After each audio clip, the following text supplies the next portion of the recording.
Поздно вечером 1 февраля на восточном ободе в Туле произошло серьезное ДТП с участием отечественной «Лады» и Volkswagen Passat.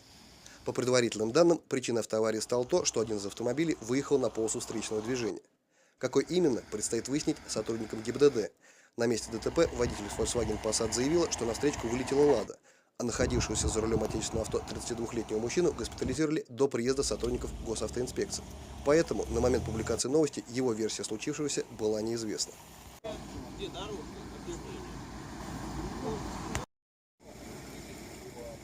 С собой просто.